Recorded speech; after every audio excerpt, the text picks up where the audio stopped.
औज़ुबिल्लाहि मिनश्शैतानिर्रजीम। बिस्मिल्लाहिर्रहमानिर्रहीम। या अय्युहल्लज़ीना आमनू इत्तक़ुल्लाह व कूनू मस्सादिक़ीन। सदक़ल्लाहुल अज़ीम व सदक़ रसूलुहुन नबियुल करीमुल अमीन। अल्लाह जल्ल मजदहू का शुक्र एहसान है, उसकी तौफीक से उसके दरबार में हाजिर हैं। अल्लाह जल्ल मजदहू हमें दीन को समझने और उस पर अमल पैरा होने की तौफीक अता फरमाए।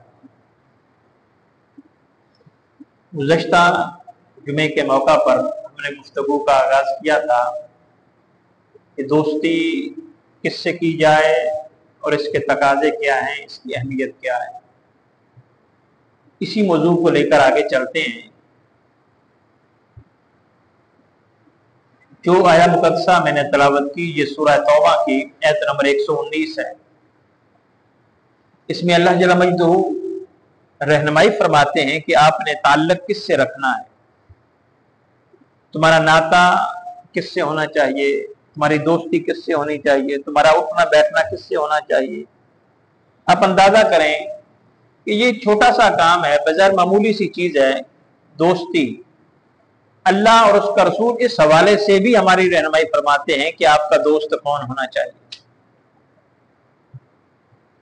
और तुम्हें दोस्त से क्या लेना है। उसने तुम्हारी मदद कहां करनी है, तुमने मदद उसकी कहां करनी है। इसलिए हम कहते हैं ना कि इस्लाम एक मुकम्मल ज़ाब्ता हयात है। इसलिए अल्लाह ने फरमाया ना, उदखुलू फिस्सिल्म काफा, मुकम्मल तौर पर इस्लाम में दाखिल हो जाओ, तुम्हारी जिंदगियां आसान हो जाएंगी अगर इस्लाम में दाखिल हो गए। क्योंकि इस्लाम रहनुमाई करता है कदम कदम पर। इस्लाम इंसान के लिए बेहतरी सोचता है, बेहतर मशवरा देता है, बेहतर रहनुमाई करता है। अगर इंसान उस पर अमल पैरा हो तो उसकी जिंदगी में बड़ी खुशी आए, खुशहाली आए, सुकून आए। तो फरमाया, ऐ ईमान वालो इत्तकुल्लाह, अल्लाह से डरो, वकूनु मा सादिकीन, और सच्चे लोगों के साथ सोबत रखा करो। जो लोग सच्चे हैं, और सच्चा बंदा ईमानदार होता है, जो सच बोलता है वो किसी को धोखा नहीं देता। क्योंकि दोस्त का डर होता है कि धोखा ना दे जाए। अगर सच्चा दोस्त होगा धोखा नहीं देगा। दोस्त का डर होता है फ्रॉड ना कर जाए, सच्चा दोस्त कभी फ्रॉड नहीं करेगा। सच्चा दोस्त कभी परेशानी का बायस नहीं बनेगा। वो तुम्हारे मामलात को सुलझाएगा, मामलात को उलझाएगा नहीं। कितने लोग हैं जो दोस्तों के डसे हुए हैं, जिन्होंने इत्मीनान किया, दोस्तों ने धोखा दिया, उनकी सारी जिंदगी खराब हो गई, कारोबार तबाह हो गए। तो इस्लाम कहता है कि जब किसी को दोस्त बनाओ, फिर देखो कि ये झूठा बंदा है या सच्चा बंदा है। अगर तुम्हें पता चल जाए ये शख्स झूठा है, उससे किनारा कशी करो, वो मोमिन नहीं है। मेरे हुजूर अलैहिस्सलाम ने फरमाया कि बंदा मोमिन बुज़दिल हो सकता है, बुज़दिल हो सकता है, किसी हद तक कंजूस भी हो सकता है, लेकिन फरमाया झूठा नहीं हो सकता। बंदा है मोमिन झूठा, तो जब वो मोमिन नहीं है, झूठा बंदा मोमिन नहीं है, जो खुदा का नहीं है, वो तुम्हारा कैसे हो गया। जो खालिक मालिक को नहीं मानता, वो आपको कैसे मानेगा। जो खुदा को इज्जत नहीं देता, वो आपको कैसे इज्जत देगा। जो खुदा के साथ धोखा कर रहा है, वो आपके साथ नहीं करेगा। जो अल्लाह और उसके रसूल से मुनाफिकत कर रहा है, वो आपसे नहीं करेगा। ये मुनाफिकत ही है ना कि अल्लाह को वाहिद मानना, उसको बड़ा मानना और उसकी बात ना मानना। इससे बड़ा धोखा और मुनाफिकत क्या हो सकती है। तो मुनाफिक आदमी किसी का दोस्त नहीं हो सकता। और दोस्ती के बारे में मेरे नबी मुकर्रम सल्लल्लाहु अलैहि वसल्लम ने फरमाया कि इंसान अपने दोस्त के दीन पर होता है। अन्नासु अला दीन खलीलिही, बंदे अपने दोस्त के दीन पर होते हैं। जैसा उसका तर्ज जिंदगी है वैसा इसका होगा। दीन का मतलब होता है तर्ज जिंदगी, दीन का मतलब होता है जिंदगी गुजारने के उसूल, निजाम जिंदगी कहते। ये लफ्ज जो इस्तेमाल हुआ दीन में, हम इसको मजहब लेते हैं, ये इससे मुराद मजहब नहीं। अगर लुग़वी माना लिया जाए तो तर्ज जिंदगी है, निजाम जिंदगी है। हम इसलिए कहते हैं इस्लाम बेहतरीन दीन है, यानी इस्लाम बेहतरीन तर्ज जिंदगी रखता है, इस्लाम के पास बेहतरीन निजाम जिंदगी है। तो फरमाया कि लोग अपने दोस्त के दीन पर होते हैं, लिहाजा दोस्ती करते हुए सोच समझ के करो, जल्दबाजी में दोस्ती न की जाए। उसके अखलाक को देखा जाए, उसके किरदार को देखा जाए, उसके अहवाल को देखा जाए, उसके रवैये को देखा जाए, उसके हुस्न सलूक को देखा जाए, उसके साथ मामला किया जाए। किसी शख्स ने हुजूर अलैहिस्सलातु वस्सलाम की बारगाह में किसी की तारीफ कर दी, मेरे आका ने फरमाया क्या तूने उसके साथ कोई मामला किया? उसने कहा नहीं। हुजूर ने फरमाया फिर तूने उसको कैसे कह दिया कि वो अच्छा है? किसी को अच्छा जानने के लिए उसके साथ मामला करना पड़ता है, फिर पता चलता है कि वो अच्छा है या नहीं। फिर ही पता चलेगा वो सच्चा है या झूठा, फिर ही पता चलेगा वो अमानतदार है या खाइन है। एक चेहरे पे 100 चेहरे सजा लेते हैं लोग, चेहरे बदलना तो बाएं हाथ का खेल है। हम चेहरों पे डिपेंड करते हैं, उसके किरदार पे नहीं। बदकिस्मती हमारी है। और फिर चेहरे धोखा देते हैं, चेहरे कहीं का नहीं छोड़ते, इंसान को तबाह कर देते हैं। जैसा दोस्त होगा वैसा वो शख्स होगा। एक रवायत में है दोस्त अपने दोस्त से पहचाना जाता है। दोस्त की पहचान दोस्त होता है। अगर कोई शख्स किसी के बारे में कोई राय कायम करना चाहे तो देख ले उसका दोस्त कौन है, वो कैसा है। अगर अच्छा है तो हम राय देंगे कि वो अच्छा है। अगर उसके दोस्त बुरे हैं तो कोई सोच ही नहीं सकता कि वो अच्छा हो। फ्रॉडिये हैं, 2 नंबर हैं, शराबी हैं, जानी हैं, झूठे हैं, बददियानत हैं, खाइन हैं, सारे दोस्त आवारा हैं। तो आप कैसे राय देंगे कि एक उनमें से अच्छा है? अल कलील व कल मादूम, थोड़ा ना होने के बराबर होता है। 100 में से 1-2 अगर ऐसे आ जाएं तो वो ना होने के बराबर है। हुक्म जो होता है वो कसरत पर होता है। अल हुक्म लिल कुल, हुक्म कसरत पर होता है। ये जो उसूल बनता है ये कसरत को देख के बनता है, किल्लत को देख के नहीं। अगर कोई एक आध कलील वाक़या है तो उसको मिसाल नहीं बनाया जाता, कसीर को मिसाल बनाया जाता है। लिहाजा दोस्त की पहचान दोस्त होता है। सो अपना दोस्त बेहतर करना चाहिए, दोस्त का इंतखाब सोच समझ के करना चाहिए। और फिर अल्लाह जल्ला मजदू ने फरमाया कि जब दोस्त तुम्हारा बेहतर हो, नेक हो, पारसा हो, मुत्तकी हो, तो फिर वस्बिर नफ्सा का, फिर अपने आप को जोड़ लो उनके साथ। अब उसकी खूबियां क्या हैं दोस्त की? फरमाया यदऊन रब्बहुम बिल गदाति वल अशी, वो सुबह शाम रब को पुकारते, वो रब की याद में रहते हैं। वो रब के ध्यान में रहते हैं। युरीदूना वजहहू, उससे उसी को चाहते हैं। उनका मतमा नजर कुछ और नहीं होता, उनका मकसद जिंदगी कुछ और नहीं होता। मकसद खुदा को राजी करना है। वो एहसानमंद है अपने मौला के, अपने रब के, अपने परवरदिगार के एहसानमंद है। वो एहसान को भूले हुए नहीं, वो याद रखते हैं। जो एहसान को भूले हुए नहीं, वो याद रखते हैं, फिर उसी को याद करते हैं, उसी को पुकारते हैं, उसी की इताअत में रहते हैं, उसी के ध्यान और ख्याल में रहते हैं। फरमाया जो ऐसे लोग हैं ना, अपने आप को उनके साथ जोड़ लो। वस्बिर नफ्सा का माल लजीना, उन लोगों के साथ जोड़ लो अपने आप को। अगर तुम वैसे नहीं बन सकते तो वैसे लोगों, वैसों के साथ ताल्लुक तो रखो। ये असल, या तो वैसे बनो, अगर नहीं बन सकते तो वैसे लोगों के साथ ताल्लुक तो हो ना। हम वैसे बने यानी अल्लाह की याद में रहने वाले भी ना बने,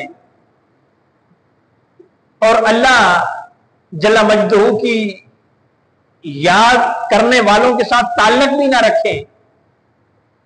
ये फिर खुदा से बहुत दूरी है, बहुत दूरी है। मौला रूम अलैहिर्रहमा का वाकया कि वो मौला रूम कैसे बने। एक मदरसे में पढ़ाते थे, बच्चे पढ़ रहे हैं, एक दरवेश आदमी आकर पास बैठ गया। वो लेक्चर सुनता रहा, दर्स सुनता रहा। जब लेक्चर खत्म हुआ, वो दरवेश पूछता है मौला रूम से कि इन चीज तो ये क्या है, अब ये क्या कर रहे हैं। तो आपने उसके हुलिये को देखा, उसके जहर को देखा, उसकी जिस्मानी हैयत को देखा, पर्सनैलिटी को देखा, तो आपने सोचा कि ये तो कोई दरवेश आदमी है, दीवाना सा है। आपने फरमाया कि ये वो चीज है जिसको तू नहीं जानता, ये चीज तो तू नमी दानम, ये वो चीज है जिसको तू नहीं जानता। अब खामोश हो गए, वो आने वाला दरवेश खामोश हो गया। क्लास खत्म हुई, वक्फा हुआ, स्टूडेंट्स बाहर चले गए, उस्ताद भी चले गए। वो कमरा रूम में किताबें पड़ी थी, वो आपने उठाई, उसकी गठरी बांधी, और मस्जिदों में तालाब होते थे, अब भी हैं, उन्होंने तालाब में फेंक। जब रिसेस का वक्त खत्म हुआ, स्टूडेंट्स दोबारा आए तो देखा तो किताबें नहीं पड़ी। उनके ज़हन में ख्याल आया कि दीवाना सा आदमी था, मुमकिन है वो उठाकर ले गया हो। उन्होंने उसको ढूंढा, बुलाया, पूछा, उसने कहा हाँ मैं ही ले गया हूं। पूछा गया कहां ले गए हो? फरमाया कि मैंने इस तालाब में फेंक दिए। उनको गुस्सा आया, मारने पे उतर आए। उस दरवेश ने कहा कि आप सब्र करो, आपको किताबें चाहिए तो मैं ला देता हूं। उन्होंने कहा अजीब आदमी है, तालाब में फेंकी किताबें अब हमारे किस काम, खराब हो गई। फरमाया ठहरो तो सही। आप तालाब के अंदर गए, किताबों को उठाया, और जिसको निकालते थे, झाड़ते थे, उससे गर्द निकलती थी। उस पानी ने उनको गीला नहीं किया। वो स्टूडेंट्स और उस्ताद साहब खुद बड़े हैरान हुए इस चीज पर, और आप उनसे पूछते हैं ये चीज ये क्या है? तो फरमाने लगे ये चीज तू नमी दानम, ये वो चीज है जिसको तुम नहीं जानते। पढ़ने पढ़ाने के मामले को कहा था तुम नहीं जानते, अब इस सूरत हाल को उन्होंने बता दिया, अब ये तुम नहीं जानते। तो उस्ताद साहब ने पूछा फिर मुझे बता दो। उन्होंने इग्नोर किया, आप उसके पीछे चल पड़े। फिर उसका पीछा नहीं छोड़ा, वो पढ़ना पढ़ाना मौलवी रूम ने छोड़ दिया, तो शाह शमस तबरेज के पीछे लग गए। फिर उनकी सोहबत में रहे, मजलिस में रहे, तो फिर कहने लगे मौलवी हरगिज न शुद्ध मौलाए रूम। मौलवी कभी मौला रूम ना बनता अगर शम्स तबरेज की गुलामी में अपने आप को ना देता। तो सोबत जो है वो इंसान को बदल के रख देती है। फिर मौला रूम कहते हैं, क्यों शवी दूर अज हजूर औलिया, मसनवी रूम में, क्यों शवी दूर अज हजूर औलिया, दर हकीकत गुश्ता है दूर अज खुदा। जो अल्लाह के नेक लोगों से दूर हो गया, समझो वो खुदा से दूर हो गया। क्योंकि उन्होंने यही नतीजा निकाला था, खुदा से दूरी का यही था कि जो अल्लाह के बरगजीदा बंदों से किसी का कोई ताल्लुक नहीं है, फिर उसका खुदा से भी ताल्लुक नहीं है। क्यों? आप पढ़ते हैं सूरह फातिहा, आप पढ़े अल्हम्दुलिल्लाह रब्बिल आलमीन अर्रहमानिर रहीम मालिक यौमिद्दीन इय्याका नअबुदु व इय्याका नस्तईन इहदिनस सिरातल मुस्तकीम सिरातल लज़ीना अनअमता अलैहिम। बारी तआला ने सीधे रास्ते पर चला। कौन सा सीधा रास्ता? सिरातल लज़ीना अनअमता अलैहिम, जिन पर तूने इनाम किया है उनका रास्ता, और उनका रास्ता ही सीधा रास्ता है। तो अब अगर अल्लाह से ताल्लुक जोड़ना हो, अल्लाह से ताल्लुक मजबूत करना हो, तो क्या करें? अल्लाह के बंदों से ताल्लुक जोड़ें। उनके पास सीधा रास्ता है, वो तुम्हें सीधे रास्ते पर चला देंगे। तो दोस्त वो होता है, और ये अपना अल्लामा इकबाल ने भी इशारा दिया ना उस तरफ। हजरत मूसा अलैहिस्सलातु वस्सलाम जो हजरत शुएब अलैहिस्सलाम के पास रहे, 12 साल उनकी बकरियां चराएं, उनकी सोबत में रहे, उनके पास रहे, 12 साल बकरियां चराई। अब बकरियां चराने वाले को चरवाह कहते हैं। अब उस चरवाहे पन से निकल के आप जब वापस जाने लगे तो रास्ते में फिर अल्लाह ने बुलाया ना, फिर ये एजाज मिला कि खुदा उससे हम कलाम हो रहा है। कहां चरवाहा, कहां खुदा से हम कलाम होने का शर्म। तो उलमा कहते हैं कि अगर शुएब आए मुयस्सर, अगर शुएब आए मुयस्सर, तो शबानी से कलीमी 2 कदम है। शबानी कहते हैं चरवाहेपन को, और कलीमी कहते हैं खुदा से हम कलाम होने की शर्फ को। अगर शुएब आए मुयस्सर, तो शबानी से कलीमी 2 कदम है। क्या नतीजा? कि अगर नेक बंदा को मुयस्सर आ जाए तो खुदा के करीब कर देता है। आपकी तरबियत शुएब अलैहिस्सलाम ने की ना, पीछे तो कोई ऐसी शख्सियत नहीं थी जिसके पास आप रहते और आपकी तरबियत करते। तो शुएब अलैहिस्सलाम की सोबत आपको मुयस्सर रही। फिर अल्लाह ने फरमाया कि हमने तुझे फिरौन के पास भेजना है, वो जालिम है, जालिम को तुमने जालिम कहना है, बनी इसराइल को आजाद करवाना है। क्यों जाना है फिरौन के पास? बनी इसराइल की आजादी के लिए। गुलामी की जंजीरों से उसको तो निकालना है बनी इसराइल। तो अब यहां पर हम अंदाजा कर लें कि इस्लाम का मिजाज क्या है। इस्लाम किसी को गुलामी में नहीं देखना गवारा करता। ये जो शरीयत के अहकाम आए थे बनी इसराइल पर, वो तो बाद में आए जब बनी इसराइल आजाद हो गई। जब मूसा अलैहिस्सलाम बनी इसराइल को लेकर निकल गए, वो तो फिर आए, फिर अपना तौरात मिली। तब तक तौरात नहीं मिली थी। तौरात में जिंदगी गुजारने के उसूल बताए थे, पर वह पहला इनका काम जो है, इनको आजाद करवाओ। हजूर अलैहिस्सलाम की आप देख लें जिंदगी, 13 साल में तो नहीं, कुछ दिन के मामला दिए। नमाज भी नबूवत के 10वें साल के बाद आई, बाकी सारे दिन के मामला है वो मदीना तैयबा में आए। पहले क्या होता रहा? जंग होती नहीं उनसे, लोगों को मोटिवेट करते रहे, यानी उनकी गुलामी से निकालने का दर्श देते रहे लोगों को। और जब उनकी गुलामी से निकले, आजाद रियासत में आए, फिर दीन के अहकाम आए। दीन पर कैसे चला जाता है जब आजाद हूं? पहले आजादी लाजम होती। पाकिस्तान भी इसीलिए बनाया गया था कि दीन के उसूलों के मुताबिक जिंदगी गुजारेंगे। इनकी हुकूमत, इनके इख्तिदार में रहकर हम दीन के उसूलों पर नहीं चल सकते? ये दीन को मानते ही नहीं है। लिहाजा जी हमें दीन पर कैसे चलने देंगे? हम दीन पर कैसे चलेंगे? हम अदल का निजाम कैसे लाएंगे? इंसाफ कैसे करेंगे? कातिल को कत्ल कैसे करेंगे? जालिम के साथ सलूक क्या? चोर के हाथ कैसे काटेंगे? डाकू को कैसे मारेंगे? सूदखोर के खिलाफ कैसे जंग करेंगे? राशि को कैसे पकड़ेंगे? झूठ बोलने वाले को क्या सजा देंगे? यही दीन है ना। इसलिए तो इस्लाम के नाम पर यह पाकिस्तान बना था कि वो दीन पर नहीं चलने देंगे। तो अब 77 साल हो गए कि अब इन्होंने दीन पर चलने दिया, अब दीन पर ही चल रहे हैं हम। अब आजादी है,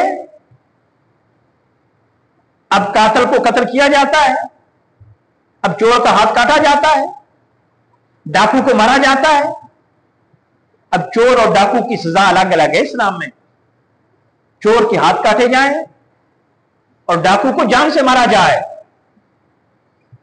चोर और डाकू में क्या फर्क है? चोरी जो छुप कर चोरी करे उसको चोर कहते हैं, जो एलानिया चोरी करे उसको डाकू कहते हैं। सरेआम करे उसको चोर कहते हैं। हमारे यहां चोर कम है, हमारे यहां डाकू वाफर मिकदार में है। ये तो इनकी सजा कत्ल है, इनको तो सरेआम फांसी लटकाना चाहिए। जो लोगों के टैक्स को चोरी करते हैं ये चोर डाकू ही हैं। कितनी मुश्किल से टैक्स देते हैं आपको। ये पेट्रोल पे 80 रुपया आपका टैक्स इनके चोरों के पास जाता है।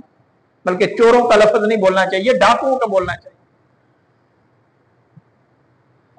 मोबाइल पे आप कितना टैक्स देते हैं? अरबों रुपए महाना। माचिस की डबिया पे आपका टैक्स कटता है, मेडिसिन पे कटता है, हर खाने वाली चीज पे कटता है। वो कहां जाता है? इस्तेमाल होता है। अगर इस्तेमाल हो तो फिर तो लोग खुशी से टैक्स दें। आपका टैक्स आप पे इस्तेमाल होना चाहिए। लेकिन आपकी हालत जार तो आपने देखी हमारी क्या है। वो टैक्स कहां जा रहा है? सदर मुमलकत नए बने हैं, पहले उनकी प्रोटोकॉल गाड़ियों का जो बजट था वो 9 करोड़ था। 9 करोड़ अब 44 करोड़ हो गया।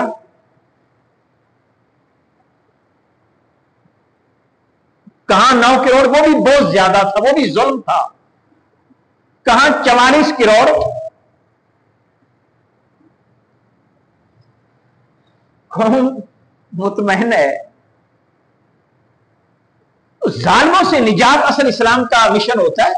मूसा अलैहिस्सलाम को कहा कि यह भी हो सकता था कि आप बनी इसराइल को दावत व तबलीग करो, इनको सुन्नतें सिखाओ, इनको दीन सिखाओ, इनको इस्लाम की तरफ लाओ, इनको नमाज पढ़ना सिखाओ, इनको तौरात पहले नाज़िल कर दी जाती है सिखाओ, बस दरस दो, इनके कैफियत को बदलो, इनके अहवाल को बदलो, किरदार को बदलो, अखलाक को बदलो। ये हो सकता था। 6 लाख बनी इसराइल थे तब, जो फिरौन की गुलामी में जिंदगी गुजार रहे थे। मूसा अलैहिस्सलाम को टास्क दिया जाता है इनकी किरदार अहवाल को बदलने का? नहीं, सवाल ही नहीं पैदा होता। फरमाया पहले आजादी की जंग लड़ो फिरौन से, एक एजेंडे पर कौम को तैयार करो कि हमने आजादी लेनी है जालिम से। और कौम एक एजेंडे पर काम करती रही, मूसा अलैहिस्सलाम के साथ लग के आजादी ली फिरौन से, फिर तौरात दी। अब अपने अहवाल और अखलाक और किरदार को बदलो, अब तुम आजाद हो। हमने भी पाकिस्तान को आजाद किया लेकिन अभी तक आजाद नहीं हुए। अब क्या करें? कैसे इस्लाम पर अमल करें? इस्लाम ज़कात लेता है, इस्लाम टैक्स नहीं लेता। टैक्स जिम्मी देता है।